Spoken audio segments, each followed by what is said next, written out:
بسم الله الرحمن الرحيم.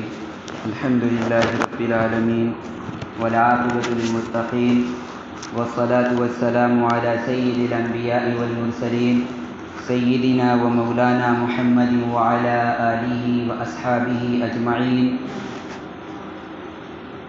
أما بعد فأعوذ بالله من الشيطان الرجيم. بسم الله الرحمن الرحيم. يا أيها الذين آمنوا اتقوا الله حق تقاته ولا تموتن إلا وأنتم مسلمون.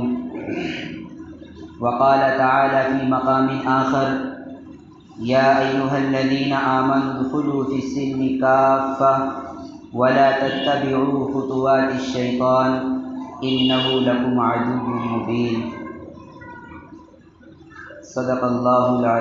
صدق اللہ مولانا العلی العظیم. محترم و مکرم حضرات علماء کرام، علاقے کے باشعور اور ذمہ داران صاحبان، دین اسلام کی حمیت رکھنے والے میرے غیور نوجوانوں اور عزیز ساتھیوں، آج کا ہمارا یہ اجلاس اور یہ پروگرام ایک خاص عنوان کے تحت منعقد کیا گیا ہے. عنوان بظاہر بڑا سیدھا سادہ عام فہم ہے، ہر آدمی پڑھ سکتا ہے، جان سکتا ہے، لیکن اس کے اندر حقیقت اور گہرائی بہت زیادہ پائی جاتی ہے. جس قدر یہ آسان ہے اسی قدر اہم عنوان بھی ہے. آپ کے ذہن میں یہ سوال پیدا ہو رہا ہوگا کہ جلسے کا جو عنوان رکھا گیا ہے، ایمان کی عظمت اور اس کی حفاظت، اس پر باضابطہ پروگرام کرنے کی کیا ضرورت ہے؟ یہ تو ہم روزانہ سنتے رہتے ہیں، پڑھتے رہتے ہیں، بار بار اس کی یاد دہانی ہوتی رہتی ہے، پھر کیا ضرورت ہے اس پر مستقلاً ایک پروگرام کے منعقد کرنے کی؟ اس سوال کا جواب خود اسی کے اندر موجود ہے. ضرورت اس وجہ سے پیش آئی کہ ایمان کی جیسی عظمت اور جیسی اہمیت ہمارے دلوں میں ہونی چاہیے تھی ویسی نہیں ہے. آج ایمان کے نام لیوا تو موجود ہیں، اپنے آپ کو مسلمان کہلانے والے اور اسلام کے دعوے دار تو موجود ہیں، لیکن ایمان دل کی گہرائیوں سے رفتہ رفتہ رخصت ہوتا چلا جا رہا ہے. زمانے نبوت سے اور دور خیر القرون سے جیسے جیسے بعد ہوتا جا رہا ہے، فاصلہ بڑھتا جا رہا ہے، دوری ہوتی چلی جا رہی ہے، اسی اعتبار سے ایمان اور اسلام سے ہماری اجنبیت بھی بڑھتی چلی جا رہی ہے. اللہ کے نبی علیہ الصلاۃ والسلام کی وہ پیشین گوئی آج نگاہوں کے سامنے ہے، جو آپ نے آج سے تقریباً 1450 سال پہلے بیان فرمائی تھی. بدأ الاسلام غریبا وسیکون غریبا فطوبی للغرباء او کما قال علیہ الصلاۃ والسلام. آپ نے ارشاد فرمایا تھا کہ اس اسلام کا آغاز اجنبیت کے ساتھ ہوا ہے. جب ابتدا میں آپ نے اعلان نبوت فرمایا تھا اور اس کے حلقے میں آنے والے لوگوں کی تعداد بہت کم تھی، زیادہ تر لوگ کفر و شرک کی گندگی میں ملوث اور مبتلا تھے. برائے نام چند ہی لوگ ایسے تھے جو اس حلقۂ ایمان سے وابستہ تھے، ان کا رشتہ ایمان و رسالت کے ساتھ منسلک ہو چکا تھا، اجنبیت تھی. پھر رفتہ رفتہ یہ اسلام کا پیغام بڑھتا گیا اور لوگ حلقہ بگوش اسلام ہوتے گئے، ایمان متعارف ہوتا گیا، اسلام متعارف ہوتا گیا، لوگ اس کو جاننے والے، پہچاننے والے اور اس کے نام لیوا دنیا میں پیدا ہوتے چلے گئے. آپ نے فرمایا ایک وقت ایسا آئے گا جب ایمان اپنی اسی سابقہ ڈگر کے اوپر لوٹ آئے گا، اور جس طرح ابتدا کے اندر اس کے نام لیوا اور اس کے بارے میں صحیح معلومات رکھنے والے بالکل ناپید تھے، کم تھے، اسلام سے لوگوں کی جتنی دوری اور اجنبیت ابتدا میں تھی، اسی طریقے سے اس کا اختتام بھی ہوگا، اور ایک دور ایسا آئے گا کہ وَسَيَعُودُ غَرِيبًا، اسلام اس دور کے اندر ایک اجنبی سا بن کر رہ جائے گا۔ کہنے کو تو اعداد و شمار کے لحاظ سے بڑی تعداد کے اندر لوگ رہیں گے، لیکن اسلام کی حقیقت سے عاری اور خالی ہوں گے۔ ایسے دور سے آج ہم گزر رہے ہیں کہ اس دور کے اندر اللہ کے نبی صلی اللہ علیہ وسلم کی وہ پیشین گوئی من وعن صادق آ رہی ہے۔ اسلام سے اور ایمان سے ہماری اجنبیت آج زود افزوں ہیں، روز بروز اس میں اضافہ ہوتا چلا جا رہا ہے۔ اس کی مزید تفصیل میں اب نہیں جاؤں گا، آپ حضرات بخوبی اپنے بارے میں غور کر کے اپنے ماحول کا جائزہ لے کر اس کے بارے میں کوئی رائے بہتر طریقے پر قائم کر سکتے ہیں۔ اس عنوان کے اوپر اس جلسے کا انعقاد کی وجہ یہی ہے کہ ہمارے اندر جو اجنبیت بڑھتی جا رہی ہے ایمان اور اسلام سے، اس کا ازالہ ہو، اس کا خاتمہ ہو، اس کا تدارک ہو، ایمان کی عظمت اور ایمان کی اہمیت کو ہم سمجھنے والے بن جائیں۔ جب کسی چیز کی عظمت دل میں پیدا ہوتی ہے، جب آدمی کسی چیز کے مقام، اس کے مرتبے کو جانتا ہے، اس کی کیا قیمت ہے، اس سے آشنا ہوتا ہے، اس سے واقف ہوتا ہے، تو دل میں اس کی اہمیت اجاگر ہوتی ہے۔ جب تک عظمت نہ پتہ ہو، اہمیت نہیں معلوم ہو سکتی ہے۔ کسی کو اگر سونے کی عظمت کا پتہ نہ ہو، سونے کی قیمت کا پتہ نہ ہو، اس کے نظام میں اس کی کوئی اہمیت نہیں ہوگی۔ وہ ایک فالتو سامان کی طرح 10-20 روپے میں اس کو بیچ دے گا۔ کوئی نادان ناسمجھ بچہ ہو، آپ اسے سونے کا ڈالر دے دیں، وہ کیا جانے کہ اس کی کیا عظمت ہے، اس کی کیا کوالٹی ہے، اس کی کیا قیمت ہے۔ وہ جائے گا اور اپنے مفاد سے متعلق کچھ 10-20 روپے کا سامان خرید کر دکاندار کو وہ ڈلا حوالے کر دے گا، اس لیے کہ وہ اس کی عظمت سے واقف نہیں ہے۔ اور آپ کسی سونار کے پاس لے کر جائیں تو چونکہ اس کو اس کی قیمت کا پتہ ہے، اس لیے وہ جانتا ہے کہ اس کی کیا اہمیت ہے۔ تو عظمت جب دل میں پیدا ہوتی ہے، قیمت جب معلوم ہوتی ہے، تو اہمیت کا احساس خود بخود ہوتا ہے، اور جب اہمیت اجاگر ہوتی ہے تو پھر آدمی ہر چیز کو قربان کر کے اس چیز کو سیو اور محفوظ کرنے کا پورا اہتمام کرتا ہے۔ حضرات صحابہ کرام رضی اللہ عنہم اجمعین کو ایمان کی عظمت کا علم ہو چلا تھا۔ انہیں اچھے طریقے سے یہ بات سمجھ میں آ گئی تھی کہ ایمان جیسی قدر و قیمت والی کوئی چیز دنیا میں اور نہیں ہے۔ جس نعمت ایمان سے اللہ نے ہمیں سرفراز فرمایا ہے، یہ کائنات کی سب سے بڑی دولت اور سب سے بڑی نعمت ہے۔ اور یہ بات صرف انہوں نے ہی نہیں سمجھی تھی، یہ ایک حقیقت ہے، مسلمہ حقیقت ہے۔ اللہ رب العالمین نے انسان کو جتنی نعمتوں سے سرفراز فرمایا ہے، ان تمام ملنے والی نعمتوں میں سب سے زیادہ قابل قدر اور سب سے بڑی نعمت اگر کوئی ہے تو وہ اسلام اور ایمان کی نعمت اور دولت ہے۔ کسی انسان کے پاس دنیا کے کوئی بھی وسائل موجود نہیں ہیں، تنگ دست ہے، فقیر ہے، قلاش ہے، سر چھپانے کے لیے چھت موجود نہیں ہے، تن چھپانے کے لیے لباس موجود نہیں ہے، کھانے کے لیے خوراک اور غذا کا انتظام نہیں ہے، معاشرے اور ماحول میں کوئی عزت و مقام نہیں ہے، لیکن ایمان اور اسلام اس کے پاس موجود ہے تو سب سے بڑی دولت اس کو حاصل ہے۔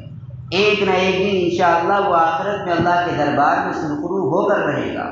اور اگر کسی کے پاس دنیا کی ساری نعمتیں اور ساری راحت و آرام کے اسباب موجود ہیں، مرسڈیز موجود ہیں، اعلیٰ سے اعلیٰ سواریاں موجود ہیں، عمدہ شاندار بنگلے موجود ہیں، خوبصورت دل میں گھر کر جانے والی بیوی موجود ہے، فرما بردار اولادیں موجود ہیں، بینک بیلنس موجود ہے، جائیداد پراپرٹیاں موجود ہیں، غرضے کی ایک خوشگوار زندگی گزارنے کے لیے جتنی چیزیں ہو سکتی ہیں وہ سب کے سب اس کے پاس موجود ہیں، لیکن دل کے اندر اگر ایمان موجود نہیں ہے تو وہ دنیا کا سب سے بڑا بد نصیب اور محروم انسان ہے، بھلے ہی ساری آسائش کے سامان اس کے پاس موجود ہے۔ اللہ کا یہ کرم ہے، یہ احسان ہے کہ اللہ رب العالمین نے ہمیں اس ایمان کی دولت سے نوازا ہے، سرفراز فرمایا ہے، اور ہمارے بغیر کسی مطالبے کے، بغیر کسی درخواست کے ہمیں یہ نعمت عطا فرمائی ہے۔ ہم نے اللہ کے یہاں کوئی اپلیکیشن لکھ کر نہیں دیا تھا، کوئی درخواست نہیں دی تھی کہ اللہ ہمیں ایمان والا بنا دیجیے۔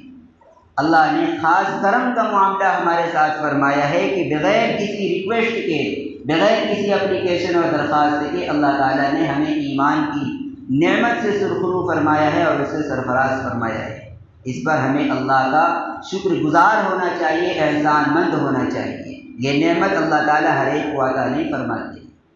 اللہ تعالیٰ یہ نعمت اپنے مخصوص بندوں کو عطا فرمایا کرتے ہیں۔ حدیث مبارکہ ہے، اللہ کے نبی صلی اللہ علیہ وسلم نے فرمایا ان اللہ یعطی الدنیا من یحب ومن لا یحب ولا یعطی الایمان الا من یحب او کما قال علیہ الصلاۃ والسلام۔ ارشاد فرمایا اللہ تعالیٰ دنیا تو ہر ایک کو دیتے ہیں، جس سے محبت ہوتی ہے اس کو بھی دیتے ہیں، جس سے محبت نہیں ہوتی اس کو بھی دیتے ہیں، مومن کو بھی دیتے ہیں، کافر کو بھی دیتے ہیں، صالح کو بھی دیتے ہیں، فاسق کو بھی دیتے ہیں، اپنے فرما بردار کو بھی دیتے ہیں، اپنے نافرمان کو بھی اللہ تعالیٰ عطا فرمایا کرتے ہیں۔ دنیا کے معاملے میں اللہ کے یہاں کوئی تفریق نہیں ہے، اللہ تعالیٰ ہر ایک کا رزق اللہ نے لکھ رکھا ہے، تقدیر لکھی جا چکی ہے، جس کا جتنا رزق ہے وہ اس کو مل کر رہے گا۔ ایسا نہیں ہے کہ کوئی نافرمانی کرے تو اس کے رزق میں سے ایک دانے کی کمی کر دی جائے۔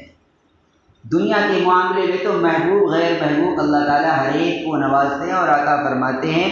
بلکہ اس سے پہلے بھی ایک نشست کے اندر میں کہہ چکا ہوں کہ قرآن کریم کی آیت سے معلوم ہوتا ہے کہ اللہ تعالیٰ مومن سے زیادہ کافر کو عنایت فرمایا کرتے ہیں۔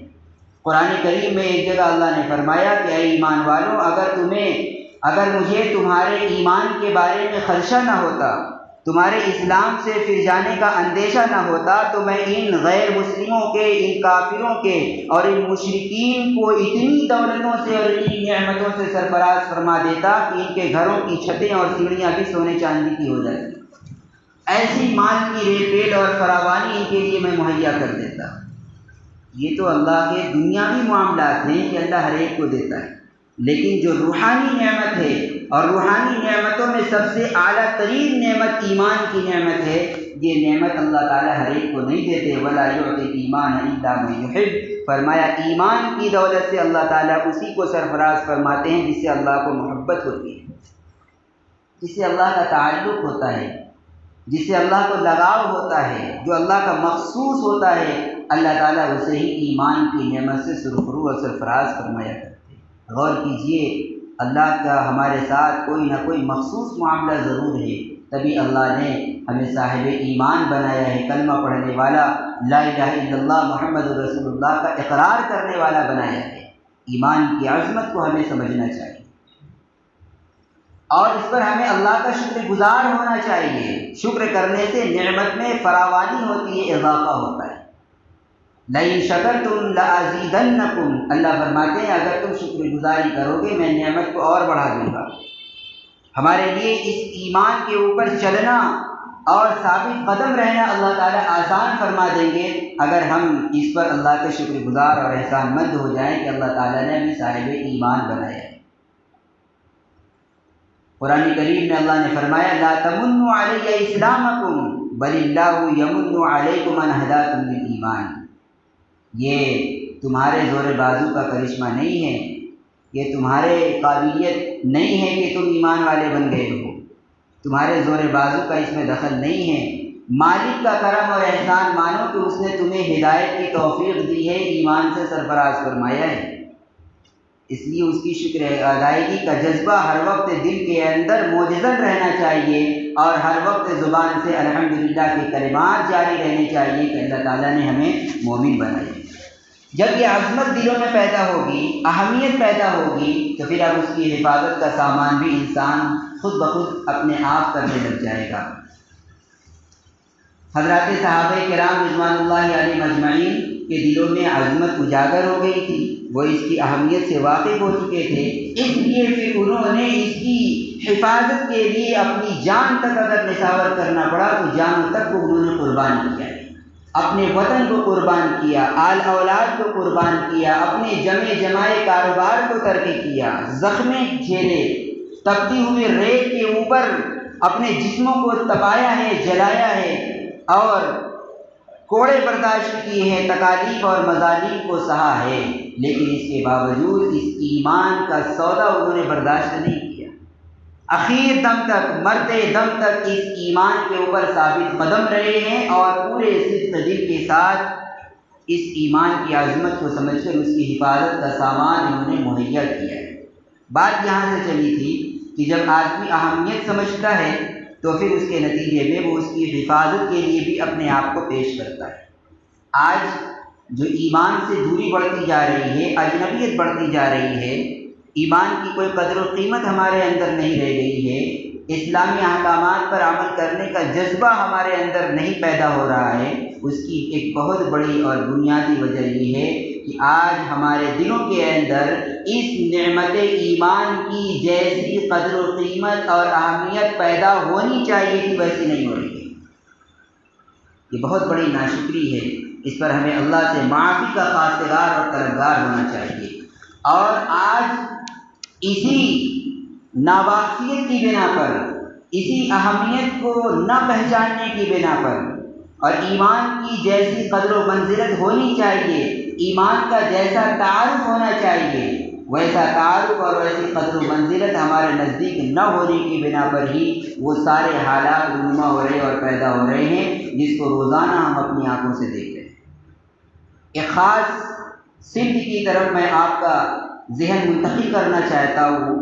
حالات تو بہت سارے ہیں، کس کس غم کے اوپر رویا جائے، کس کس درد کا دکھڑا سنایا جائے۔ ایک صنف کی طرف آپ کا ذہن منتقل کرنا چاہتا ہوں۔ اس وقت آئے دن ملک کے مختلف علاقوں سے صورتحال ہمارے سامنے آتی رہتی ہے، روح فرسا واقعات ہمارے نگاہوں کے سامنے آتے رہتے ہیں، اخبارات کے ذریعے سے، میڈیا کے ذریعے سے، سوشل میڈیا کے ذریعے سے، مختلف اطلاعاتی ذرائع ابلاغ کے ذریعے سے کہ فلاں علاقے میں، فلاں بستی میں، فلاں گھر کے لوگ دین اور اسلام سے بیزار ہو گئے، انہوں نے غیر اسلام کو قبول کر لیا، دوسرے مذاہب کو تسلیم کر لیا، وہ یہودی بن گئے، وہ عیسائی بن گئے، وہ غیر مسلم اور ہندو بن گئے۔ اس طرح کے واقعات جب سامنے آتے ہیں تو واقعتاً ایک دین کا سچے معنی میں درد رکھنے والا انسان فکر مند ہو جاتا ہے، غمگین اور بے چین ہو جاتا ہے۔ وہ سوچتا ہے کہ میں اس کے تدارک کے لیے کیا کچھ کر سکتا ہوں۔ اور افسوس یہ ہے کہ پہلے تو اس طرح کے واقعات اکا دکا پیش آتے تھے۔ ایسا نہیں ہے کہ یہ گزشتہ 3-4 سال سے یہ واقعات شروع ہو گئے ہوں، ایک لمبے عرصے سے اس طرح کی خبریں موصول ہوتی رہی ہیں ارتداد کی۔ ارتداد کا معنی ہے ایمان کو خیر بات کہہ دینا، دین اور اسلام سے بیزار ہو جانا اور کسی دوسرے مذہب کو اختیار کر لینا، یہ ہے ارتداد۔ پہلے جو ارتداد کے واقعات پیش آتے تھے ان کی نوعیت الگ ہوا کرتی تھی، ان کے اندر اتنی زیادہ شدت نہیں ہوتی تھی، وہ ایک اتفاقی حادثات کی شکل میں ہوا کرتے تھے۔ کسی کو لالچ دے دیا گیا، 1000-2000 روپے کا پراپرٹی کا لالچ دے دیا گیا، اس نے لالچ میں آ کر لیا۔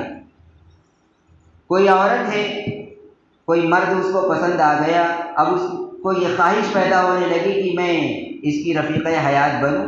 اب اس کے نتیجے میں یہ نظر نہیں آتا کہ یہ مسلمان ہے یا غیر مسلم ہے، چنانچہ وہ اس کے ساتھ منسلک ہو گئی، جڑ گئی، دین اور اسلام کو خیر بات کہہ دیا۔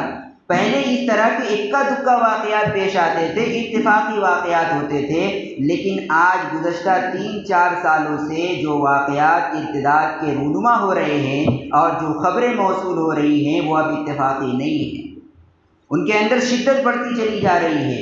وہ اب ایک سوچی سمجھی منظم سازش اور پلان کے تحت ایسے واقعات رونما ہو رہے ہیں۔ فرقہ پرست عناصر نے ان واقعات کو سر انجام دینے کا ذمہ لے رکھا ہے، انہوں نے پوری منظم پلاننگ کر رکھی ہے۔ باقاعدہ آپ لوگ سنتے ہوں گے اخبارات کی خبروں کے اندر اور میڈیا کے بیانات کے اندر ہندوتوا پسند تنظیموں کی طرف سے باقاعدہ ان کے انٹرویو میں اس طرح کی باتیں نشر کی جاتی ہیں اور پھیلائی جاتی ہیں کہ بیٹی بچاؤ بہو لاؤ تحریک۔ کیا مطلب ہے اس کا؟ یعنی اپنی جو غیر مسلم بچیاں ہیں ان کی حفاظت کا سامان کیا جائے کہ وہ بہر کر کسی مسلمان کے گھر میں نہ چلی جائیں، اور بہو لو یعنی جو مسلمان عورتیں ہیں، خواتین ہیں، ان کو اپنے دام کے اندر اپنے جال میں پھنسا کر اپنے گھر میں لایا جائے اور ان کو بہو بنایا جائے۔ اور یہ بہو بنانا مقصد نہیں ہے، مقصد ہے دین اور اسلام سے انہیں خیر بات کر دینا، چلتا کر دینا، ان کے ایمان کو سلب کر لینا، تاکہ وہ نہ ادھر کی رہے نہ ادھر کی رہے، نہ گھر کی رہ جائے نہ گھاٹ کی رہ جائے۔ اس طرح کے واقعات روز افزو ہیں، روزانہ پیش آ رہے ہیں، کثرت کے ساتھ رونما ہو رہے ہیں، اور باقاعدہ پوری پلاننگ کے تحت انجام دیے جا رہے ہیں۔ نوجوانوں کی پوری ایک ٹیم تیار کی گئی ہے جو ہر جگہ سرگرم عمل ہے، سوشل میڈیا ہو یا عام پبلک کے جو مقامات ہوتے ہیں ان جگہوں کے اوپر ایسے لوگ پورے طریقے سے سرگرم عمل ہیں۔ اس کے لیے باقاعدہ فنڈنگ کی جاتی ہے، کروڑوں اربوں روپیہ ایسے نوجوانوں کے اوپر صرف کیا جا رہا ہے، اور انہیں پوری ٹریننگ دی جا رہی ہے کہ تمہیں اپنے دام محبت کے اندر مسلمان بچیوں کو پھنسانا ہے، ورغلانا ہے، اور پھر انہیں دین اور اسلام سے خیر بات اور چکتا کر کے کروڑوں روپے اس کے اوپر خرچ کیے جا رہے ہیں، اور اس میں انتخاب ان لوگوں کا کیا جا رہا ہے، ان نوجوانوں کا کیا جا رہا ہے جو نچلے طبقے سے تعلق رکھتے ہیں، جو دلت برادری سماج کے لوگ ہیں، ایسے لوگ جو پسماندہ ہیں، جنہیں پیسوں کی ضرورت ہوتی ہے اور جن کی زیادہ تر اچھی رشتہ داریاں نہیں ہو پاتی، ایسے لوگوں کو ترغیب دی جا رہی کہ آپ یہ کام کریں۔ تو ظاہر ہے وہ شوق سے کرے گا، جب پیسہ بھی مل رہا ہو اور ساتھ ہی ساتھ کچھ اور بھی مل رہا ہو تو ہر ایک کا میلان لامحالہ اس کی طرف ہونا ہے۔ چنانچہ پوری پلاننگ کے تحت ملک کے ہر صوبے اور ہر علاقے کے اندر یہ مشن سر انجام دیا جا رہا ہے، اور بڑی تیزی کے ساتھ ہماری مسلمان بچیاں ان کے دام فریب کے اندر مبتلا ہو رہی ہیں، اور اپنے دین اور اپنے ایمان سے خیر بات کہہ رہی ہیں، اور اس سے رفتہ رفتہ وہ بیزار ہوتی چلی جا رہی ہیں۔ یہ ایسے واقعات ہیں جو دل کو مخدوش کرتے ہیں۔ کئی ایسے واقعات آتے ہیں جس کی وجہ سے بہت زیادہ دلوں کے اوپر اثر ہو جاتا ہے۔ ابھی چند سالوں پہلے حیدرآباد کی ایک مسلمان بچی کا واقعہ اخبار کے اندر چھپا، تو اس کا کسی غیر مسلم کے ساتھ رابطہ ہو گیا، کنیکشن ہو گیا، جو بھی اس کے لیے ذرائع رہے ہوں۔ اب اس کے بعد محبت کے دام کے اندر جب وہ پھنس گئی، اور اس نے جب پریشر بنانا شروع کیا اپنے اس غیر مسلم جوڑے کے اوپر کہ اب تم مجھ سے نکاح کرو، مجھ سے شادی کرو، تو وہ تو ٹال مٹول کرتا رہا، آج کر لیں گے، کل کر لیں گے، پرسوں کر لیں گے۔ لیکن جب بہت زیادہ دباؤ بنایا گیا اور لڑکی نے اس کے گھر کے باہر جا کر دھرنا دے دیا کہ مجھے تم سے شادی کرنی ہے، تو اب لوگوں نے بیچ بچاؤ کیا، اور جو ذمہ دار لوگ تھے ان لوگوں نے کسی طریقے سے ان دونوں کا نکاح کرا دیا تاکہ یہ دھرنا ختم ہو جائے۔ نکاح کے بعد 6 مہینہ نہیں ہوا تھا کہ وہ بچی پریگننٹ ہو گئی، حاملہ ہو گئی۔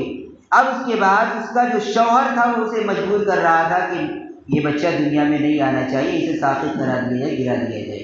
عورت کہہ رہی تھی کہ نہیں، میں اسے ساقط کرانے کے لیے تیار نہیں ہوں۔ بالآخر جب وہ کسی بھی طریقے سے رضامند اور تیار نہیں ہوئی تو ایک دن موقع پا کر اس کا وہ سرفرا عاشق، اس کا وہ مصنوعی اور نام نہاد غیر مسلم شوہر چپکے سے گھر میں داخل ہوا اور قتل کر کر اس کو واصل بحق کر دیا۔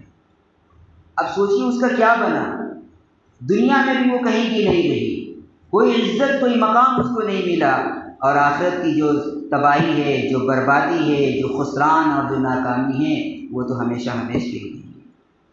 اس طرح کے واقعات روزانہ آ رہے ہیں۔ ابھی جمعیت علماء کی ورکنگ کمیٹی کی رپورٹ آئی تھی گزشتہ کچھ مہینوں پہلے، اس میں باضابطہ ملک کے ہر ایک ضلع کا سروے پیش کیا گیا تھا، الگ الگ مقامات کی تفصیلات۔ کہیں سے 2000 بچیاں اپلیکیشن دے چکی ہیں، کورٹ میرج کے لیے درخواست دے چکی ہیں کہ میں غیر مسلم سے نکاح کرنا چاہتی ہوں، کہیں 1500، کہیں 500۔ صرف صوبہ دہلی کے اندر ایک مہینے کی رپورٹ پیش کی گئی کہ ایک مہینے میں تقریباً 1500 ایسی بچیاں ہیں جنہوں نے کورٹ میرج کے اندر یہ درخواست دائر کر رکھی ہے کہ ہم دونوں ایک دوسرے کے ساتھ نکاح کرنا چاہتے ہیں، لیکن ہمارا مذہب الگ الگ ہے، گھر والے تیار نہیں ہیں، آپ ہمارا نکاح کرا دیجیے۔ یہ صرف کورٹ میرج کی بات ہے، ورنہ چپکے چھپے کتنے ہوتے ہوں گے جس کا کسی کو علم بھی نہیں اور اس کی خبر بھی نہیں ہے۔ حضرت مولانا سجاد صاحب نعمانی دامت برکاتہم فرماتے ہیں کہ اب تک کی جو رپورٹ ہے تقریباً 8 لاکھ مسلمان بچیاں غیر مسلموں کے ساتھ فرار ہو چکی ہیں اور دامن ایمان سے دامن اسلام سے انہوں نے اپنا رشتہ منقطع کر دیا۔ 8 لاکھ بچیاں مرتد ہو چکی ہیں۔ یہ ہم سب کے لیے سوچنے کا اور غور کرنے کا موقع ہے۔ اس کا ذمہ دار کون ہے؟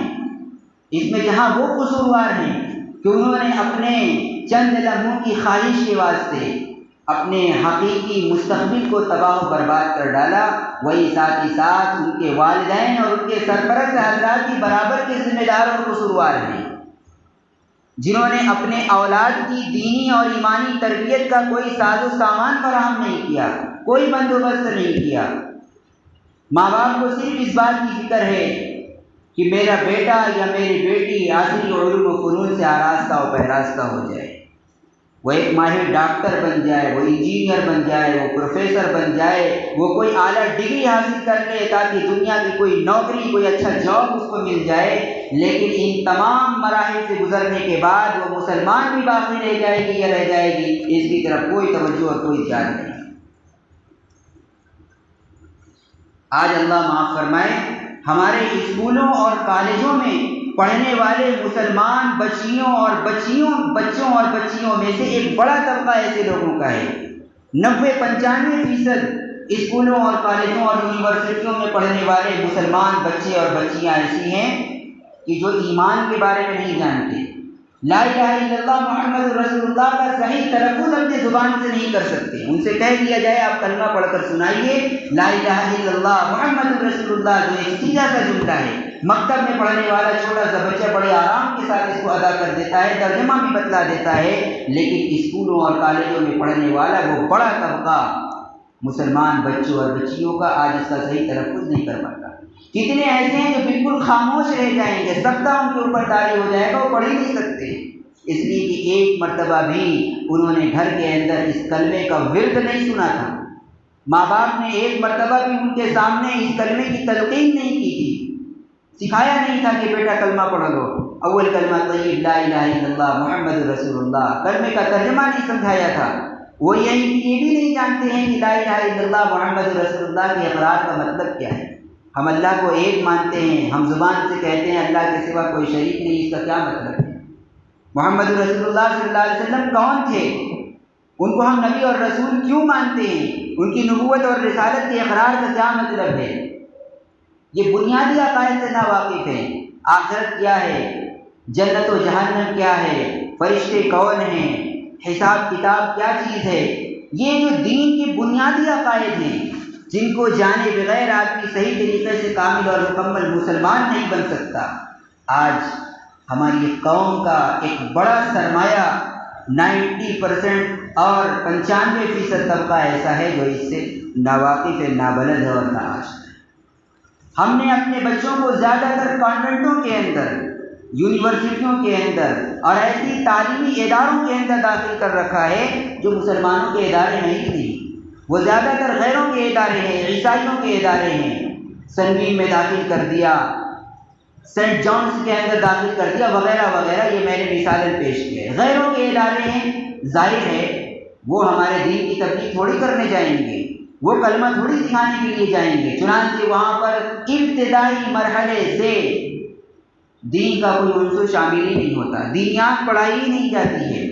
مزید یہ کہ ماحول بھی بڑا پراگندہ ہوتا ہے، مخرب اخلاق ماحول کے اندر وہ رہتے ہیں، بے حیائی کا ماحول وہاں پر عام ہوتا ہے، رقص و سرود کی محفلیں ہوتی ہیں، ڈانس سکھایا جاتا ہے اور لباس بھی نیم اوڑھیاں ہوا کرتا ہے۔ اب ایسے اداروں کے اندر جا کر جب ہماری بچیاں تعلیم حاصل کریں گی، مزید یہ کہ ان کے اندر دینیات کا جذبہ بیدار نہیں کیا جائے گا، دینیات بھی انہوں نے نہیں پڑھ رکھی ہوگی، تو پھر ان کے دل کے اندر ایمان کی عظمت کہاں سے بیدار ہوگی؟ ایمان کی اہمیت کو وہ کیسے سمجھیں گے؟ وہ کیا جانیں گے یہ کتنا قیمتی سرمایہ ہے، سونے سے بھی زیادہ قیمتی، دنیا کی ہر شے سے زیادہ قیمتی سرمایہ ہمارے پاس موجود ہے، انہیں اس کی کوئی فکر، کوئی احساس نہیں ہوگا۔ اولاً تو ایسے اداروں میں داخل کیا جاتا ہے جو غیروں کے ہیں۔ اگر اتفاق سے کسی نے بہت زیادہ ہمت کر کے مسلمان ادارے کے اندر بھی داخل کر دیا، تو عصری ادارے بھی ہمارے ایسے ہو چکے ہیں الا ماشاء اللہ ایک دو کو چھوڑ کر، کہ جہاں ابتدائی ایک دو کلاس کے اندر کچھ تھوڑی بہت دینیات پڑھا دی جاتی ہے، لیکن جیسے جیسے تعلیمی سلسلہ آگے بڑھتا جاتا ہے، کلاس جیسے جیسے آگے ہوتا چلا جاتا ہے، اسی اعتبار سے عصری علوم کی مقدار بڑھتی چلی جاتی ہے، بستے کا وزن بڑھتا چلا جاتا ہے، اور دینیات اسی حساب سے رخصت ہوتی چلی جاتی ہے۔ ہمیں آج فکر ہے تو صرف اس بات کی ہے کہ میرا بیٹا ڈاکٹر بن جائے، انجینئر بن جائے، لیکن وہ مسلمان بھی بنے، اس کی طرف ہمارا کوئی قطعاً دھیان نہیں اور کوئی توجہ نہیں۔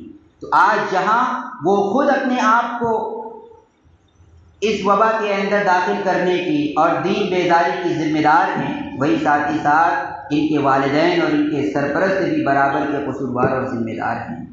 میرے بھائیوں بزرگوں، والدین کے اوپر اولاد کا یہ بنیادی حق ہے کہ اس کو دینی تعلیم اور تربیت سے آراستہ کیا جائے۔ کھانا کپڑا مہیا کرنے سے زیادہ لازم اور ضروری ہے کہ انہیں مسلمان بنانے کی، کامل اور مکمل مسلمان بنانے کی پوری فکر کی جائے۔ ان کی تعلیم پر، ان کی تربیت کے اوپر پوری توجہ مرکوز کی جائے۔ یہ ہر ماں باپ کے اوپر بنیادی حق ہے اولاد کا، یہ ہمارے اوپر بنیادی ذمہ داری عائد ہوتی ہے۔ اگر اس فریضے کو اور اس ذمہ داری کو ہم ادا نہیں کریں گے اور اس میں کوتاہی سے کام لیں گے تو قیامت کے دربار میں اللہ کے یہاں حساب کتاب سے، باز پرس سے ہم بچ نہیں سکتے۔ ہماری بھی لامحالہ اللہ کے دربار میں لازماً پکڑ ہوگی، ہم اس سے راہ فرار اختیار نہیں کر سکتے ہیں۔ حدیث پاک میں اللہ کے نبی علیہ الصلوۃ والسلام نے ارشاد فرمایا، کلکم راع وکلکم مسئول عن رعیتہ۔ بڑی مشہور حدیث ہے، بار بار سنتے ہوں۔ ہم میں سے ہر شخص نگراں ہے، ہر شخص کی حیثیت ایک سرپرست کی ہے۔ جو ایک علاقے کا ذمہ دار ہے، سردار ہے، وہ پورے علاقے کا سرپرست ہے، پورے علاقے کا ذمہ دار ہے۔ جو ایک گھر کو چلا رہا ہے، گھر کا بڑا ہے، دادا کی حیثیت رکھتا ہے، ذمہ دار اور سرپرست کی حیثیت رکھتا ہے، جس کے اشارے پر گھر کا پورا نظم و نسق چلتا ہے، وہ اپنے گھر کا ذمہ دار ہے۔ اس علاقے کے اندر جتنے بستی میں رہنے والے لوگ ہیں وہ اس سردار کے ماتحت ہیں، اس گھر کے اندر رہنے والے جتنے لوگ ہیں وہ اس سرپرست کے ماتحت ہیں۔ ہر شخص نگرانی کے اندر ہے، نگراں مقرر کیا گیا ہے۔ اب اگر اس کی ماتحتی میں رہنے والا کوئی آدمی غلط کام کرے گا، اس کے علم میں رہے گا پھر بھی یہ روک ٹوک نہیں کرے گا، اس کی اصلاح کی کوشش نہیں کرے گا، تو اس سے بھی باز پرس ہوگی۔ کلکم راع وکلکم مسئول عن رعیتہ۔ تم میں سے ہر شخص سے اپنے ماتحتوں اور اپنے دست نگروں کے متعلق سوال ہوگا، اور جب تک جواب نہ دے دیں اللہ کے یہاں سے ہماری رہائی نہیں ہو سکتی ہے۔ اس لیے اس خام خیالی کے اندر نہ رہیں کہ ہم نے دنیا میں اپنی اولاد کو دینی عصری علوم سے آراستہ پیراستہ کر دیا، بڑی ڈگریاں حاصل کر لی، سرکاری جاب اور بڑی بڑی تنخواہیں مل گئی، ہم نے حق ادا کر دیا، بڑا تمغہ اعزاز حاصل کر لیا۔ اگر وہ صاحب ایمان نہیں رہ گئی، ایمان کی عظمت اور وقت اس کے دل میں پیدا نہیں ہوئی، تو سمجھ لیجیے ہم نے اسے کچھ بھی نہیں دیا۔ حدیث پاک میں اللہ کے نبی صلی اللہ علیہ وسلم نے فرمایا، کوئی والد اپنی اولاد کو اس سے بڑھ کر کوئی قیمتی تحفہ نہیں دے سکتا ہے کہ وہ اس کو ادب سکھلائے، اس کو دینی تعلیم سے آراستہ اور پیراستہ کرے۔ ایک باپ کی طرف سے، ایک سرپرست کی طرف سے، ایک والد کی طرف سے اپنی اولاد کے حق میں جو سب سے قیمتی تحفہ ہے وہ اس کو دینی تعلیم اور دینی تربیت سے آراستہ اور پیراستہ کرے۔ آج یہ جو صورتحال پیدا ہو رہی ہے بڑی افسوسناک صورتحال ہے، دل کبیدہ خاطر ہو جاتا ہے اور ساتھ ہی ساتھ رنج و الم کا ہم شکار ہوتے ہیں۔ لیکن میرے بھائیوں، ایسے حالات میں ہمیں صرف ہاتھ پر ہاتھ رکھ کر نہیں بیٹھنا ہے، صرف زبان سے افسوس کے چند کلمات ادا کرنے پر اکتفا نہیں کرنا ہے، بلکہ اس کے ساتھ ساتھ جو ذمہ داری ہمارے اوپر عائد ہوتی ہے اس ذمہ داری کو بھی انجام دینا ہے۔ یہ وقت چپ چاپ خاموش بیٹھ جانے کا نہیں ہے، چشم پوشی کرنے کا وقت نہیں ہے، بلکہ یہ کچھ کر گزر جانے کا وقت ہے۔ جو خرابیاں در آئی ہیں، جہاں سے یہ خرابیاں اندر آ رہی ہیں، ان کا سدباب کرنے کی ضرورت ہے۔ یہ برائیاں جس راستے سے آ رہی ہیں اس راستے کو بند کرنے کی ضرورت ہے۔ اگر یہ چھت ٹپکنے لگ جائے تو ہم اطمینان سے نہیں بیٹھ جاتے ہیں کہ چلو ٹپک رہی ہے ٹپکنے دو، بلکہ ہم تلاش کرتے ہیں کہ کہاں چھت میں سوراخ ہوا ہے، کہاں سے پانی اندر داخل ہو رہا ہے، اور تلاش کر کے غور کر کے اس سوراخ کو ہم بند کرتے ہیں تاکہ یہ پانی آنا بند ہو جائے۔ اسی طریقے سے آج یہ جو وبا مسلم معاشرے کے اندر داخل ہوتی چلی جا رہی ہے، ارتداد کی لہر جو تیزی کے ساتھ مسلم بستیوں میں پھیلتی چلی جا رہی ہے، اس کا سدباب کرنے کے لیے ہمیں سر چھوڑ کر بیٹھنا ہوگا، کچھ کر گزرنا ہوگا، کوئی لائحہ عمل تیار کر کے اس کے اوپر ہمیں کاربند ہونا ہوگا، تب جا کر ہمیں اپنے مقصد کے اندر کامیابی مل سکتی ہے، ورنہ صرف کفِ افسوس ملتے رہ جائیں گے اور ہاتھ کچھ بھی نہیں آئے گا۔ آج تک تو دوسرے گھروں کی اطلاعات ہمیں مل رہی ہیں، اگر ہم نے کچھ نہیں کیا، کوئی لائحہ عمل تیار نہیں کیا، تو وہ دن دور نہیں ہے جب ہمارے گھروں میں بھی اس طرح کے حادثات رونما ہونے لگ جائیں گے اور ہم صرف خون کے آنسو رونے کے علاوہ کچھ نہیں کر سکتے۔ حضرات علماء اور مفکرین نے کچھ ایسے اسباب شمار کرائے ہیں کہ جن اسباب کی بنا پر یہ ارتداد کی خرابی اور یہ دین بیزاری کی وبا مسلم معاشرے میں آتی چلی جا رہی، پھیلتی چلی جا رہی ہے۔ ان اسباب میں سے جو سب سے پہلا اور سب سے بڑا اور بنیادی سبب ہے وہ ہے دینی ماحول کا فقدان۔ ملت اسلامیہ کے نوجوان طبقے کا دینی تعلیم سے ناواقف ہونا۔ آج اکثریت ایسی ہے جو دین اور اسلام سے ناواقف اور نابلد ہے، جیسا کہ ابھی میں آپ کے سامنے اس کے بارے میں گزارشات ذکر کر چکا ہوں۔ ایسی صورتحال میں ہمارے اوپر سب سے پہلی یہ ذمہ داری عائد ہوتی ہے کہ ہم اپنے بچوں کی دینی اور ایمانی تربیت کا پورا نظم و نسق کریں، پورا بندوبست کریں، انتظام کریں۔ ہر ماں باپ، ہر سرپرست یہ عہد کرے کہ ہمیں سب سے پہلے اپنے بچے کو صاحب ایمان بنانا ہے، ایک سچا پکا مسلمان بنانا ہے۔ جب اولاد پڑھنے کے قابل ہو جائے، 4-5 سال اس کی عمر ہو جائے، تو سب سے پہلے کسی مکتب کے اندر اس کو داخل کر دیا جائے، کسی عالم دین کی نگرانی کے اندر اس کو دے دیا جائے، اور کوشش کی جائے کہ ایک مکمل قرآن کریم اس کا ختم ہو جائے، کچھ دینیات کی موٹی موٹی باتیں اس کو بتلا دی جائیں، 4-5 کلمے یاد کرا دیے جائیں، ترجمہ بھی یاد کرا دیا جائے، جو دین کے بنیادی عقائد ہیں اسے اس کو روشناس کرا دیا جائے۔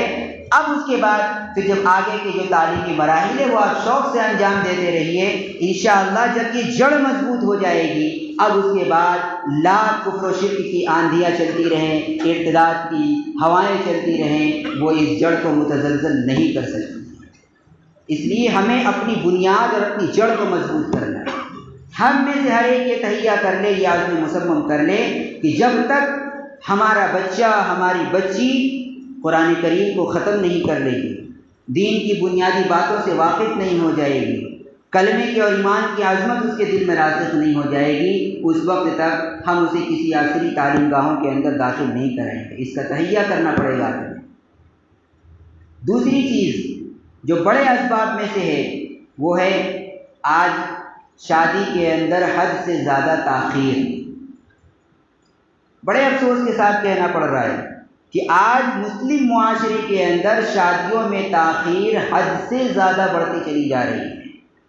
28-28، 30-30 سال، 35-35 سال عمر ہوتی چلی جا رہی ہے، اس کے باوجود ماں باپ کا اولاد کی شادی کی طرف کوئی دھیان نہیں ہے، کوئی فکر نہیں۔ زیادہ سے زیادہ اگر کر دیا ہے تو کہیں رشتہ جوڑ دیا، اب وہ چھٹی ہو گئی، 10-10 سال تک رشتہ لگا ہوا ہے، شادی کا کوئی نمبر نہیں آ رہا۔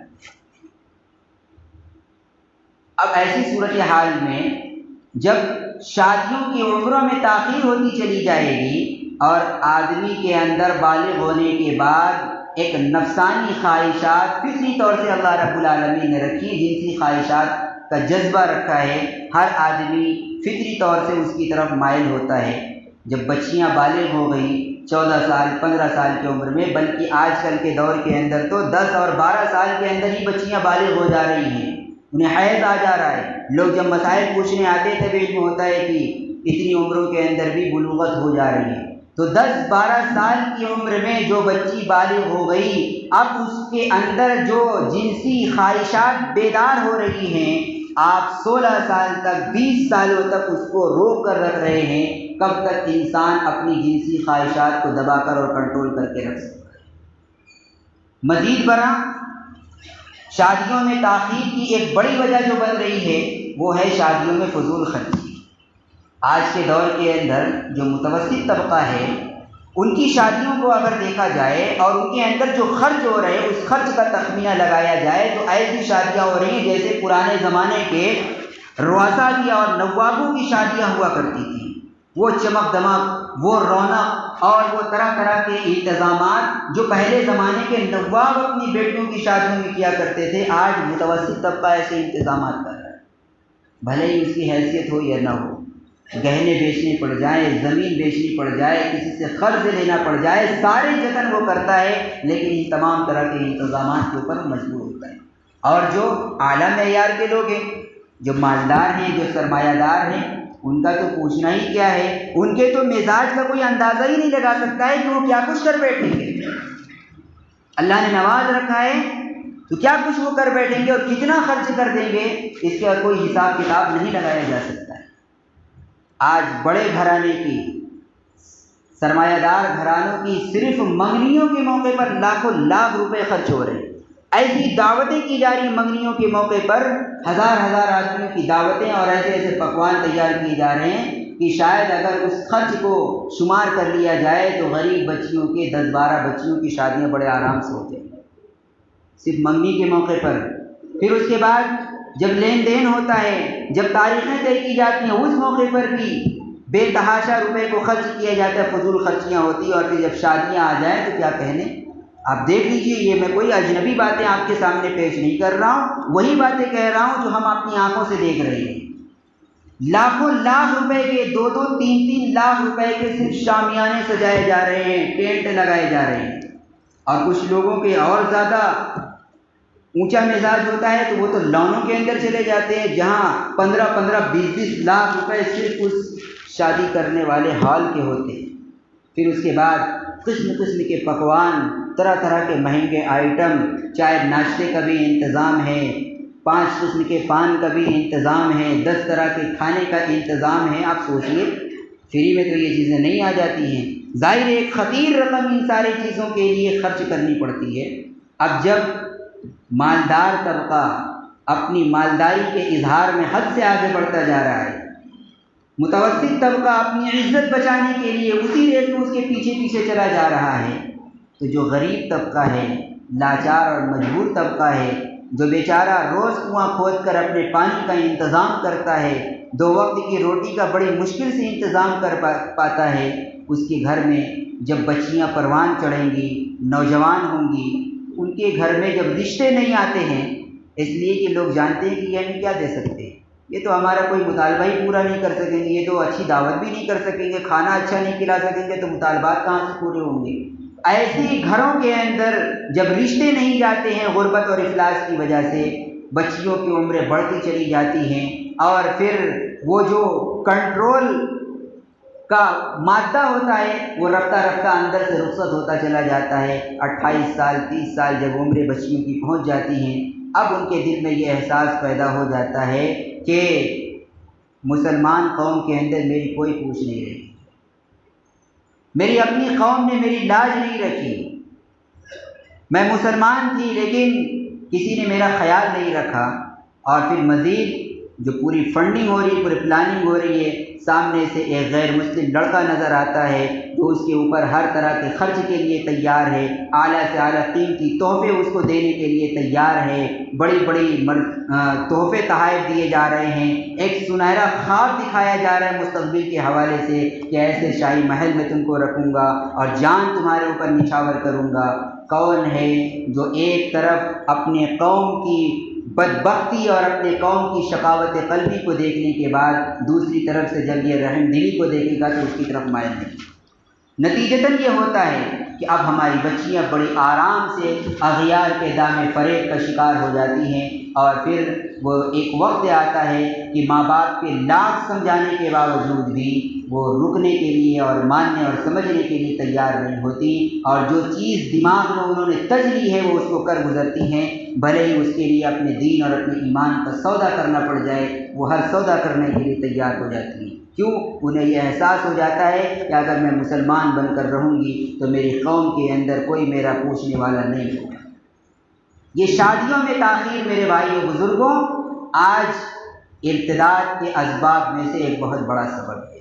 اس لیے اگر ہم چاہتے ہیں کہ یہ ارتداد کا فتنہ ختم ہو، اس کا سدباب ہو اور تدارک ہو، تو قوم کے جو ذمہ دار حضرات ہیں، علاقے کے جو بااثر افراد ہیں، جو سرداران صاحبان ہیں، وہ سر جوڑ کر بیٹھیں، ایک لائحہ عمل تیار کریں، ایک منشور تیار کریں اور ایک ایسا نظام پیش کریں جس پر ایک متوسط طبقہ بھی آ جائے، مالدار بھی آ جائے اور غریب کے لیے اس کو پورا کرنے میں کوئی دقت اور دشواری نہ رہ جائے۔ جب تک یہ پہل نہیں کی جائے گی، خاطر خواہ تبدیلی پیدا نہیں ہو سکتی ہے۔ صرف ایک دو آدمی کے کہہ دینے سے نہیں ہو سکتا، صرف میرے کہنے اور علماء کے سنا دینے سے یہ تبدیلی نہیں پیدا ہو سکتی۔ یہ تبدیلی پیدا ہوگی قوم کے ذمہ دار حضرات کے ٹھوس اقدام کے ذریعے سے۔ اس لیے آج جن لوگوں تک میری آواز پہنچ رہی ہے، میں بڑے ادب اور احترام سے اپنے ان بزرگان قوم ملت سے اپیل کرتا ہوں، التجا اور درخواست کرتا ہوں کہ خدا را اپنے قوم کی ان بچیوں کو مرتد ہونے سے بچانے میں اپنا نمایاں رول اور کردار ادا کریں، اور شادی کے حوالے سے کوئی ٹھوس لائحہ عمل تیار کر کے ہر ایک کو اس کا پابند بنائیں، فضول خرچیوں کو بند کیا جائے تاکہ صحیح وقت کے اوپر بچوں کی اور بچیوں کی شادیاں ہو سکیں اور انہیں کسی طرف منہ دیکھنے کی نوبت نہ آ سکے۔ میں ایک بات کی طرف توجہ دلانا چاہتا ہوں، آپ غور کیجیے، اللہ کے نبی علیہ السلام نے اپنی صاحبزادی حضرت فاطمہ رضی اللہ تعالی عنہ کا نکاح فرمایا تھا، اس وقت ان کی عمر 14 سال تھی۔ اللہ کے نبی علیہ السلام سے زیادہ عقل مند دنیا میں کوئی ہو سکتا ہے؟ نہیں ہو سکتا ہے۔ آپ کو بخوبی معلوم تھا کہ 14 سال کی عمر شادی کرنے کے لائق ہے یا نہیں لائق ہے۔ پھر شادی کس کی ہو رہی ہے؟ جس کو سیدۃ النساء یا اہل الجنہ کہا گیا ہے، جنتی عورتوں کی سردار ہیں، جن کے اندر کسی غلط کام کے ہونے کا جذبہ بیدار ہو، ایسی توقع نہیں کی جا سکتی ہے۔ انتہائی عفیف، انتہائی پاک دامن، پوری زندگی جنہوں نے غیروں کی نظر اپنے اوپر پڑنے سے اپنے آپ کو بچا کر رکھا، محفوظ رکھا، حتیٰ کہ قبر میں اتارتے وقت بھی وصیت فرمائی کہ کوئی نامحرم قبر کے اندر مجھے اتارنے والا ہے۔ ایک طرف ایسی خاتون کہ جن کی عصمت اور جن کی عفت اور جن کی پاک دامنی کے بارے میں شک نہیں کیا جا سکتا، دوسری طرف ایسا سرپرست اور ایسا والد جو دنیا کا سب سے عقل مند انسان، لیکن اس کے باوجود آپ نے 14 سال کی عمر میں ان کا نکاح فرمایا۔ کیوں فرمایا؟ یہ ہمارے لیے غور کرنے کا مقام ہے، اس کو غور کرنے کی دعوت میں آپ کو دے رہا ہوں اور اس کا جواب آپ کے اوپر چھوڑ رہا ہوں۔ آپ غور کر کے فیصلہ کیجیے یہ کیوں کیا تھا آپ نے، کوئی تو وجہ رہی ہوگی اس کے پیچھے۔ پھر آخر ہم کیوں یہ سمجھتے ہیں کہ ابھی 18 سال کی ہے، ابھی عمر ہی کیا ہوئی ہے؟ 20 سال کی بچیاں ہو جاتی ہیں، اور اگر کوئی دیندار گھرانہ ہو اور رشتہ بھیج دیا جائے کہ چلیے اب نکاح کر دیا جائے، ارے ابھی عمر ہی کتنی ہوئی، ابھی بچی بہت چھوٹی ہے، کتنی عمر ہے؟ 20 سال ابھی عمر ہے، ابھی بہت چھوٹی ہے، ابھی وہ گھر کا باہر نہیں چلا پائے۔ اللہ کے نبی کو معلوم نہیں تھا کہ 14 سال میں یہ قابل ہے یا نہیں ہے، اور پھر آج سے 1450 سال پہلے جبکہ زمانہ خیر کا تھا، اس خیر کے زمانے میں اللہ کے نبی علیہ السلام نے 14 سال کی عمر میں نکاح فرمایا۔ آج زمانہ فتنوں کا دور ہے، خیر القرون سے دوری حد سے زیادہ ہو چکی ہے، قدم قدم پر دین اور ایمان کو سلب کرنے والے فتنے موجود ہیں۔ ایسے شر و فساد کے دور میں تو اور زیادہ اس کی حساسیت بڑھ جاتی ہے کہ جب ہم جلد از جلد اپنی اولاد کی شادی کا بندوبست کریں اور اس کا انتظام کریں۔ میں زیادہ وقت اس عنوان کے اوپر نہیں لوں گا۔ یہ دوسرا بڑا سبب ہے شادیوں کے اندر تاخیر، اس لیے اس کے خلاف ایک منظم طریقے سے پلاننگ کر کے ایک ٹھوس اقدام کیے جانے کی ضرورت ہے۔ اسی طریقے سے ایک جو تیسرا اہم سبب ہے، بڑا سبب ہے، وہ ہے مخلوط تعلیمی نظام۔ آج ہمارے مسلمان بچے اور بچیاں ایسے اسکولوں میں پڑھتے ہیں، ایسے کانوینٹوں کے اندر پڑھتے ہیں جہاں مخلوط تعلیم ہوتی ہے۔ ایک ٹیبل پر ایک ساتھ بیٹھ کر ایک لڑکا اور ایک لڑکی تعلیم حاصل کر رہے ہیں، مزید اس کے ساتھ ماحول بھی وہ ہے جو غیر اسلامی ماحول ہے، نیم عوریاں لباس ہے، پھر مزید یہ کہ اس میں دینیات کا کوئی عنصر نہیں ہے۔ ایسی صورتحال کے اندر جب آگ کے قریب میں گھی رکھا جائے تو گھی پگھلے گا یا نہیں پگھلے گا؟ لازماً پگھلے گا، 100% گھی کو پگھلنا ہی ہے۔ تو جب آپ اس طرح کے وسائل اور اسباب مہیا کریں گے، آگ کے بغل میں گھی رکھیں گے تو لازماً وہ گھی تو ضرور پگھلے گا۔ پہلے بات چیت کا سلسلہ شروع ہوتا ہے، رفتہ رفتہ نمبرات کا آپس میں لین دین ہوتا ہے، ایک دوست کی حیثیت سے رشتہ شروع ہوتا ہے، اور پھر نوبت اس کی نکاح تک پہنچتی ہے، دین اور اسلام سے خیر بات کرنے تک یہ سلسلہ پہنچ جایا کرتا ہے۔ اس لیے اگر ہم چاہتے ہیں کہ ہماری بچیاں محفوظ رہیں، سلامت رہیں، ان کا دین اور ایمان محفوظ رہے، تو جہاں بہت ساری ذمہ داریاں ہیں، ایک ذمہ داری یہ بھی ہے کہ ہم اپنے بچیوں کو ایسی جگہوں کے اوپر اور ایسی تعلیم گاہوں کے اندر داخل کریں جہاں مخلوط تعلیمی نظام کا ہم مسلمان اداروں میں داخل نہیں کر سکتے ہیں، تو اتنا تو کم از کم کر دیں کہ ایسے اداروں کے اندر ان کی تعلیم دیں جہاں صرف بچیاں ہی بچیاں پڑھتی ہوں، جہاں بچوں کا کوئی دخل نہ ہو۔ اس سے بھی بہت حد تک بہتری رہے گی۔ اسی کے ساتھ ساتھ پبلک مخلوط جاب اور مخلوط ملازمت، یہ بھی اس کا بہت بڑا وجہ بن رہا ہے۔ ہماری بچیاں جب پڑھ لکھ کر قابل ہو جاتی ہیں، اب جب ان کو جاب کی تلاش ہوتی ہے، نوکری کی تلاش ہوتی ہے، پھر کہیں انہیں نوکری مل گئی، اب نوکری مل جانے کے بعد اس آفس کا جو ماحول ہوتا ہے وہ ایسا ہوتا ہے کہ بلا تکلف ہر ایک سے بات چیت کرنا۔ مثال کے طور پر میں ایک بہت سمپل سی مثال دے رہا ہوں، آپ بینک کے اندر دیکھ لیجیے، اگر کسی کو بینک کی ملازمت مل جائے، کیشیئر بنا دیا جائے ہماری کسی بچی کو، دن بھر میں سینکڑوں لوگ آئیں گے اپنے اپنے پیسے لینے کے لیے، سینکڑوں لوگوں سے بات چیت ہوگی، اس کے اندر کے رہنے والے جو اسٹاف ہیں ان کے ساتھ آپس میں روابط قائم ہوں گے، تو جب یہ چیزیں ہوں گی تو اسی کے نتیجے میں رفتہ رفتہ یہ چنگاری ہوا پکڑتی ہے اور پھر یہ شعلے کی شکل اختیار کر لیتی ہے۔ اس لیے ہم اگر چاہتے ہیں کہ حالات کا تدارک ہو، ارتداد کی لہر کم ہو، تو ایک چیز یہ بھی کرنے کی ہے کہ ہم اپنی خواتین کو ایسی جگہوں پر ملازمت کرنے سے روکیں کہ جہاں پر مردوں کا اختلاط ہوتا ہے۔ اولا تو اللہ نے کاروبار کرنے کی ذمہ داری عورت کے اوپر نہیں رکھی ہے، اللہ نے کمانے کے ذمہ مرد کو سونپا عطا فرمایا ہے۔ عورت کا کام امور خانہ داری، گھر کے اندر کے جو کام ہے وہ اللہ نے عورت کے ذمہ رکھے ہیں، کمانا یہ عورت کی ذمہ داری نہیں ہے۔ بڑی بے غیرت ہیں وہ لوگ جو عورتوں سے کموا کر ان کی کمائی کو کھاتے ہیں اور مست بن کر ٹہلتے اور گھومتے رہتے ہیں۔ یہ شرم سے اور چلو بھر پانی میں ڈوب مرنے کا مقام ہے۔ جو ذمہ داری اللہ نے مرد کو عطا فرمائی کہ آج وہ عورت انجام دے رہی ہے، اس کا نتیجہ بھی دیکھنے میں آتا ہے۔ ایک وہ مرد جو کما کر اپنے بیوی بچوں کا پیٹ پالتا ہو، اور ایک وہ مرد جو خود اپنی بیوی کے کمائی ہوئی آمدنی سے اپنا پیٹ پالتا ہو، دونوں کی عزت و وقار میں فرق ہوتا ہے۔ جو عزت و وقار کمانے والے مرد کا ہوتا ہے وہ عورت کی کمائی کھانے والے کا نہیں ہوتا ہے۔ گھر میں کوئی حیثیت نہیں ہوتی اس کی، طرح طرح کے تانے سننے پڑتے ہیں، ہر طرح کے طعنوں و تشریح کو برداشت کرنا پڑتا ہے۔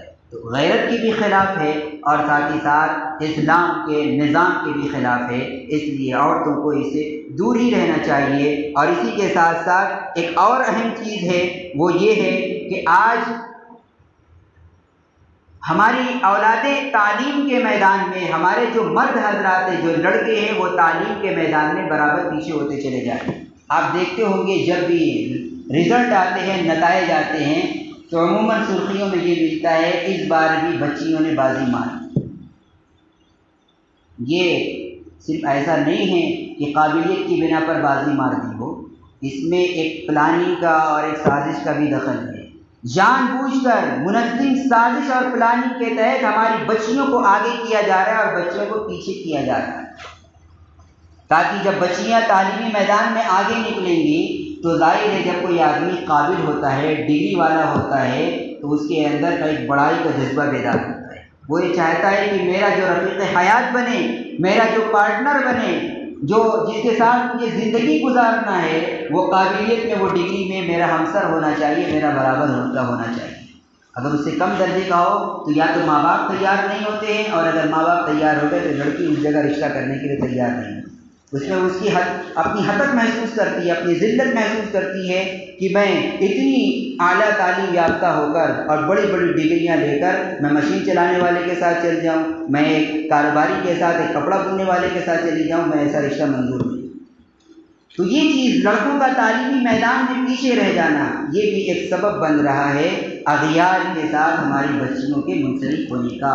اس لیے میں اپنے قوم کے نوجوانوں سے بھی بطور خاص درخواست کرتا ہوں کہ تعلیم کے میدان میں اپنے آپ کو آگے لے جائیں۔ قوم کو اس وقت بہت زیادہ قابل لوگوں کی ضرورت ہے، ڈاکٹرز کی ضرورت ہے، انجینئر کی ضرورت ہے، ماہرین وکلاء کی ضرورت ہے، جو ہمارے مشکل مسائل کے اندر ہمارا ڈیفنس کر سکے، ہمارا دفاع کر سکے۔ افسوس اتنے بڑے بڑے مسائل ہیں، ابھی بابری مسجد کا جو کیس چلا، کوئی ایسا قابل مسلمان وکیل مسلمان پکش کو نہیں ملا جو ڈیفنس کر سکے مسلمانوں کا، اور مساجد کے حوالے سے مسلمانوں کی پوری طریقے سے ترجمانی کر سکے۔ مسلمانوں کو ایک غیر مسلم وکیل کو متعین کرنا پڑا جس نے ڈیفنس کیا ہے اور جس نے کیس لڑا ہے مسلمانوں کی طرف سے۔ یہ افسوس کا مقام ہے۔ تو ہمیں تعلیمی میدان میں بھی آگے نکلنا چاہیے، ڈاکٹر بنے، انجینئر بنے، وکلاء تیار ہوں، تاکہ ہم کسی بھی لائف میں کسی سے پیچھے نہ رہیں۔ اب جب لڑکے تعلیمی میدان میں پیچھے ہو رہے ہیں، لڑکیاں آگے ہوتی چلی جا رہی ہیں، تو اب نتیجہ یہ ہوتا ہے کہ وہ نیچے والے کے ساتھ، کم ڈگری والے کے ساتھ رشتہ کرنے کے لیے تیار نہیں ہوتی ہیں۔ سامنے سے جب من پسند کا جوڑا نظر آتا ہے، اعلیٰ تعلیم یافتہ بھی ہے، ڈگریاں بھی اس کے پاس موجود ہیں، وہ اسی کو اپنا رفیق حیات بنانے کے لیے تیار ہو جاتی ہیں۔ کیوں؟ اس لیے کہ ایمان کی عظمت تو انہوں نے جانا نہیں ہے۔ وہ کیا جانے کہ میں اس کے ساتھ نکاح کروں گی تو میں مرتد ہو جاؤں گی اور دین اسلام سے خارج ہو جاؤں گی۔ وہ تو صرف یہ دیکھ رہی ہے کہ مجھے میرا من پسند جوڑا اور رفیق حیات مل رہا ہے، فوراً اس کے ساتھ منسلک ہونے کے لیے تیار ہو جایا کرتی ہے۔ یہ چند بنیادی اسباب تھے جو حضرات علماء نے اور مفکرین نے ارتداد کے اسباب اور وجوہات کے اندر شمار فرمائے ہیں۔ ہمیں ان اسباب پر غور کرنے کی ضرورت ہے، ان کا تدارک کرنے کی ضرورت ہے، اور سر جوڑ کر اس کے لیے لاہ عمل تیار کرنے کی ضرورت ہے۔ شروع ہی سے اپنے بچے کو دیندار بنانے کی فکر ہر ماں باپ کی ذمہ داری ہے۔ اپنے بچے کو ایک صاحب ایمان اور دیندار بنانے کی فکر کریں۔ پہلے زمانے کے اندر ماؤں کو اپنے بچوں کو دیندار بنانے کی حد سے زیادہ فکر ہوا کرتی تھی۔ ایک واقعہ مختصر سنانا چاہتا ہوں۔ بہت بڑے اللہ والے گزرے ہیں، شیخ المشائخ حضرت خواجہ قطب الدین بختیار کاکی رحمۃ اللہ علیہ کا نام آپ لوگوں نے سن رکھا ہوگا۔ یہ کاکی ان کے ساتھ کیوں لگا ہے؟ کاکی ہندی زبان کا لفظ ہے جس کے معنی آتے ہیں روٹی کے۔ اس روٹی کے اوپر پورا ان کا ایک واقعہ ہے۔ ان کی والدہ جب یہ پیدا ہوئے ہیں تو ان کی والدہ کا شروع سے یہ ذہن کے اندر یہ فکر سوار تھی کہ میں اپنے بچے کی پوری طریقے سے دینی تربیت کروں گی، ایک کامل اور مکمل ولی بناؤں گی اپنے بچے کو میں۔ چنانچہ انہوں نے تربیت کا انتظام اس طریقے سے شروع کیا کہ انہیں دینیات سکھانا شروع کیا، اور پھر رفتہ رفتہ جب بچہ بڑا ہوا اور پڑھنے جانے کے قابل ہوا، اب اس کے بعد ایک استاد جی کے پاس ان کو داخل کیا گیا۔ بچہ جب پڑھ کر تعلیم حاصل کر کے واپس آیا، بھوک لگی ہوئی تھی، بچے نے کہا امی بھوک لگی ہوئی ہے، کچھ کھانے کے لیے دیجیے، میں تھکا ہوا ہوں۔ اب ایسے موقع پر ہمارے یہاں مائیں کیا کرتی ہے، ٹھیک ہے بیٹا یہ پیسے لے لو، دکان پر سے خرید کے کھا لو، وہ فریج کے اندر وہ گھر میں سامان رکھا ہوا ہے، لے لو اور اپنی بھوک مٹا دو۔ یہ ایک عام ماؤں کا دستور ہے، لیکن جس کے ذہن میں دینی فکر سوار ہوتی ہے، آپ دیکھیں اس کا اقدام کیسے ہوتا ہے۔ وہ بچے کا پیٹ بھرنے کے ساتھ ساتھ اسی میں دینی تربیت بھی جوڑ دیا کرتی ہے۔ چنانچہ ان کی ماں نے کہا کہ بیٹا دینے والی ذات اللہ کی ذات ہے، اس لیے تم اللہ سے مانگو، اللہ تمہارے لیے کھانے کا انتظام کریں گے۔ بچے نے پوچھا امی ابا اللہ سے کیسے مانگوں میں کھانا؟ فرمایا کہ جاؤ وضو کر کے آؤ، مصلی بچھاؤ، 2 رکعت نماز ادا کرو، اور پھر اس کے بعد اللہ سے ہاتھ اٹھا کر دعا مانگو، اللہ مجھے بھوک لگی، مجھے آپ کھانا دے دیجیے۔ چنانچہ یہ تربیت ہو رہی ہے، ذہن بنایا جا رہا ہے اللہ سے رشتہ جوڑنے کا۔ گئے، وضو کیا، نماز ادا کی، دعا مانگی۔ ماں نے چپکے سے ایک کمرے کے اندر کہیں روٹی چھپا کر رکھ دی تاکہ جب بچہ تلاش کرے تو اس کو مل جائے۔ جب دعا سے فارغ ہوا اس نے کہا ابا ہم نے اللہ سے مانگ لیا ہے لیکن ابھی تک تو ملا نہیں۔ امی نے کہا بیٹا ضرور اللہ نے دے دیا ہوگا، جاؤ اپنے کمرے کے اندر تلاش کرو۔ چنانچہ بیٹا گیا، ادھر دیکھا، ادھر تاک میں دیکھا، ادھر دیکھا، تو ایک جگہ اسے روٹی نظر آ گئی، مل گئی، کھا لیا، بھوک مٹا لی، اللہ کا شکر ادا کیا۔ اب بچی کا یہ مزاج بنا، شکر ہو، خوش ہو کر امی کے پاس آیا اور کہنے لگا امی کیا اللہ اسی طرح روزی دیتے ہیں؟